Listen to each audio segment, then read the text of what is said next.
Assalamualaikum warahmatullahi wabarakatuh. Waalaikumsalam warahmatullahi wabarakatuh. Nah, begitulah ucapan selamatnya dengan semangat ya. Bismillahirrahmanirrahim. Innal hamdalillah nasta'inu wa nastaghfiruh wa na'udzu billahi min syururi anfusina wa min sayyiati a'malina. May yahdihillahu fala mudhillalah wa may yudlil fala hadiyalah. Asyhadu an la ilaha illallah wa asyhadu anna Muhammadan abduhu wa rasuluh la nabiyya ba'dah. Rabbi shrah li sadri wa yassir li amri wa hlul 'uqdatam min lisani yafqahu qawli, amma ba'd. Kepada Bapak Kepala Sekolah SMA Negeri 14 Madiun, Bapak Suyitno SPD MMPD yang saya hormati, Bapak Ibu Dewan Guru beserta staf karyawan yang saya hormati pula, dan tak ketinggalan anak-anakku semuanya yang saya sayangi dan saya banggakan.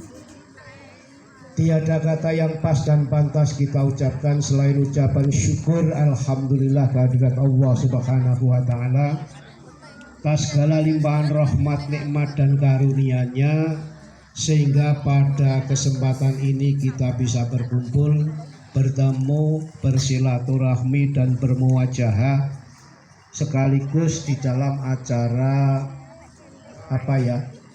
perpisahan apa piye ngene iki jenenge? Ya, ucapan undur diri bagi saya berdua dan Bu Esti, karena sekarang ini saya sudah purna tugas per 1 September 2023. Alhamdulillah, semuanya adalah karunia besar yang diberikan oleh Allah kepada kami berdua, sehingga sampai saat ini masih diberikan banyak sekali kenikmatan, terutama nikmat umur, nikmat sehat, nikmat-nikmat yang lain yang tak terhingga. Wa in ta'udu ni'matallahi la tuhsuha. Kita tidak akan mampu menghitung nikmat karunia yang diberikan oleh Allah Subhanahu wa taala. Seandainya tinta di lautan, air di lautan dijadikan tinta, kita tidak akan mampu menghitungnya. Tinta itu akan habis untuk mencatat kenikmatan yang diberikan oleh Allah. Oleh karena itulah sepatutnya dan sepantasnya kita ucapkan syukur alhamdulillah. Kemudian yang kedua, rahmat salam semoga tak terlimpah dan tercurah pada baginda Nabi Agung Muhammad sallallahu alaihi wasallam, uswah kita ya. Laqad kana lakum fi rasulillahi uswatun hasanah liman kana yarjuwa wal yaumal akhir wa dzakarallaha katsiran. Itulah syukur kita. Kemudian hadis Rasulullah sallallahu alaihi wasallam, la in syakartum la azidannakum wa la in kafartum inna azabi lasyadid. Pandailah kita ini menjadi makhluk hamba-hamba Allah yang senantiasa pandai bersyukur. Itulah anak-anak. Kemudian kalau berbicara riwayat singkat tentang perjalanan pekerjaan, sebenarnya kami dan Bu Esti tidak jauh berbeda, cuma penempatannya saja yang berbeda karena SK itu per 1 Maret 88. Jadi sudah 35 tahun sekian bulan. Ya, kamu kira-kira sudah lahir apa masih di alam sana? Iya, masih di alam sana. Orang tuamu barangkali juga belum dipertemukan. Itu Pak Nasir sudah kerja. Ya, pertama kalau ditempatkan di tempat yang jauh di sana, tepatnya di SMP Negeri 1 Kandang Serang, Kabupaten Pekalongan, pucuk gunung berdekatan dengan Kabupaten Banjarnegara. Jadi kalau berangkat dari rumah saya, karena rumah saya itu di pinggir pantai, ya. Kemudian tempat dinasnya itu jauh di pucuk gunung. Dan di tempat gununglah asam dan garam bertemu, pun juga akhirnya saya bertemu dengan istri saya. Itu sejarahnya. Ya. Jadi kayak ceritanya kayak sama jenengane sengsara membawa nikmat. Saya ketemunya di tempat yang sengsara di pucuk gunung, ya. Kemudian tahun 91 saya turun ke bawah. Saya minta surat nota tugas, akhirnya saya ditempatkan di SMP Negeri 2. Turun ke bawah di kota. Ya.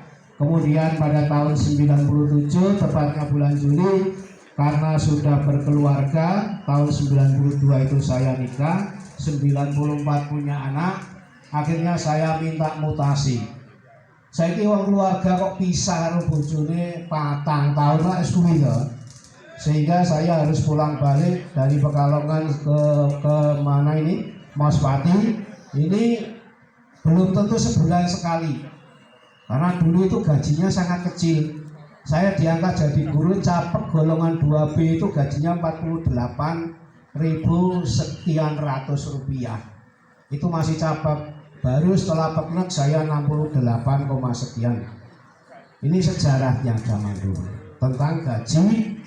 Belum ada yang lain-lain, apalagi tunjangan, nggak ada. Adanya cuma beras 10 kilo. Ya, itu anak-anak. Nah, kemudian saya di sini karena 97 itu sudah 26 tahun. Kalau Bu Esti tadi melebihi saya 1 tahun. Dia datang lebih dulu, saya Juli 97. Tentunya selama kami dalam kegiatan pembelajaran di sekolah, baik mengajar pada pembelajaran tatap muka, mendidik, maupun kegiatan ekskul kita melatih, tentunya kami selaku manusia biasa, al-insanu makhluk fatawarisyar, banyak khilaf, banyak salah, baik itu tutur kata, perbuatan, dan lain sebagainya yang kurang pas dan berkenan, terutama pada anak-anak semuanya. Saya selaku manusia yang lemah mohon maaf yang sebesar-besarnya. Bila mana kamu memaafkan, itu jauh lebih tinggi derajatnya di sisi Allah dibandingkan dengan orang yang meminta maaf. Karena salah satu ciri daripada orang yang bertakwa, di dalam satu ayat Al-Quran dinyatakan wal afina aninnas, orang yang mau memaafkan kesalahan orang lain. Ya, kalau orang minta maaf, saya salah minta maaf, itu sudah lumrah biasa. Tapi bagi orang yang dirolimi, disalahi, kemudian memberikan maaf, ini tingkat dan derajat makomnya lebih tinggi di hadapan Allah Subhanahu wa Ta'ala. Sebab di dalam hubungan sosial atau yang disebut dengan istilah hakul adamin, ini pasti terjadi benturan satu dengan yang lain. Contoh yang paling gampang, ya, kalau kita mencuci misalnya aja piring, gelas dan lain sebagainya di tempat pencucian atau wastafel, ini sekali-kali mesti terjadi benturan, terjadi gesekan, terjadi benturan keras. Bisa saja gelas itu menjadi retak, bisa saja menjadi kumpil, atau bisa bahkan pecah. Nah, sebagai orang yang beragama, bila mana ada benturan di dalam masalah sesuatu yang dihadapi sehari-hari, maka bersegeralah minta ampunan kepada Allah, juga kepada orang yang disalahi. Itu sudah seharusnya, ya. Wasari'u ila maghfiratin mir rabbikum, kembalilah kepada ampunan dari Tuhanmu yang luasnya, yang disiakan luasnya antara seluas langit dan bumi. Itulah anak-anak sepatah dua patah kami sekali lagi kepada anak-anakku semuanya. Ada Pino. Nah, Pino itu sempat munyer mau pindah sekolah karena Pak Nasir katanya. Sampai saya itu anak seperti itu dimarahi, dinasihati, dibimbing kok malah mau keluar. Kalau kamu tidak bisa merubah karakter, ya, dari yang tidak baik menjadi baik karena pengarahan dari gurunya, malah mau minta pindah. Yang dipisah, yang dipindah itu juga sama, tidak akan berbeda dengan yang ada di sini. Apalagi Pak Yid sudah menyarankan bahwa sekolah SMP 14 itu adalah sekolah yang berlian, memiliki karakter yang baik. Ini kunci utama. Ya, kunci utama itu karakter, akhlak, budi pekerti, ya. Bahkan sampai Rasulullah Shallallahu Alaihi Wasallam diutus oleh Allah itu adalah liutamin makarimil akhlak, untuk memperbaiki, karena masyarakat pada masa itu dalam kondisi bukan masyarakatnya bodoh, tapi masyarakatnya akhlaknya luar biasa, mengalami titik terendah yang dinamakan dengan dekadensi moral. Itu. Oleh karena itu, marilah kita senantiasa berupaya untuk memperbaiki diri, ya, terutama di dalam masalah perilaku akhlak. Contoh yang paling gampang, kamu siswa, ada guru duduk, kamu berjalan di depannya, paling tidak kamu membungkukkan badannya. Itu sebagai bentuk karakter, perilaku andap asor, saling menghormati kepada yang lebih tua. Kemudian apalagi? Menghormati yang tua, menghargai yang sesama. Pokoknya kepada orang yang lebih tua kita harus lebih hormat. Apalagi anak-anak, bila mana, ya, ini pesan saya, ya, penting sekali. Kalau kamu itu ingin ilmunya itu menjadi ilmu yang manfaat, ilman nafi'ah, dan ilmunya itu barokah, kuncinya cuma dua. Kuncinya cuma berapa? Dua. Satu, kamu taat patuh pada nasihat orang tua. Wes, aja sampai siji dari bocah durhaka. Itu tidak akan selamatnya di dunia maupun di akhirat, ilmunya tidak akan pernah barokah. Jadi ridhullah wa ridhul walidain itu betul-betul sampai pada level ilmunya itu dijaga. Ya. Kemudian yang kedua itu kamu hormat patuh pada nasihat bapak ibu guru yang ada di sekolah. Karena bapak ibu guru ini adalah sebagai pengganti orang tuamu. Ya, jadi sekali lagi, bila mana kamu ingin ilmunya itu manfaat, barokah, itu satu, kamu harus menjadi anak yang soleh, berbakti kepada kedua orang tua, atau menjadi birrul walidain. Yang kedua, bakti, taat pada nasihat orang tua dan guru. Ini ya, yang kedua, guru itu. Siap anak-anak untuk bisa menjadi anak yang baik? Bagus? Siap, Bos?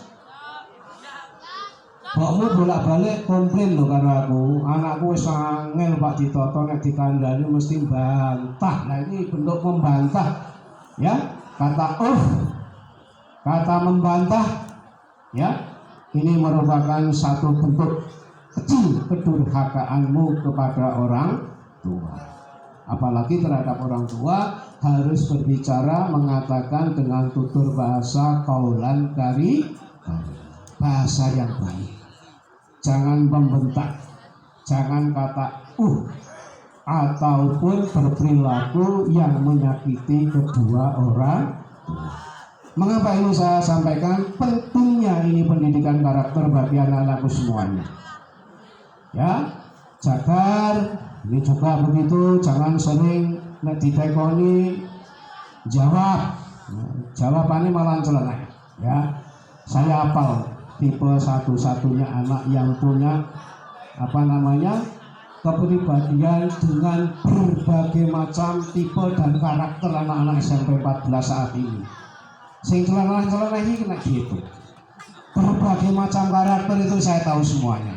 Siji jawaban, dua salah nek dikandani ngeyel, ya, ini yang kurang-kurang ini dirubah ya. Itulah anak-anak sekali lagi pada pesan saya itu untuk diperhatikan, terutama ketaatanmu, berbaktimu kepada orang tua, kepada bapak ibu guru, dan tidak ketinggalan. Yang lebih utama adalah kita melaksanakan tugas kita sebagai hamba. Kewajiban sholat tunaikan. Kalau sudah ada bunyi panggilan azan, itu adalah kamu sudah dipanggil, bersegeralah ya. Kalau kamu besok diberi rezeki oleh Allah Subhanahu wa taala bisa melaksanakan ibadah umrah atau ibadah haji, ketika ada panggilan sholat ya, kita misalnya butuh sesuatu, mau beli di satu toko yang menjual barang yang kita butuhkan, itu kamu tidak akan pernah dilayani, bahkan kamu justru akan diusir. Haram, suruh keluar.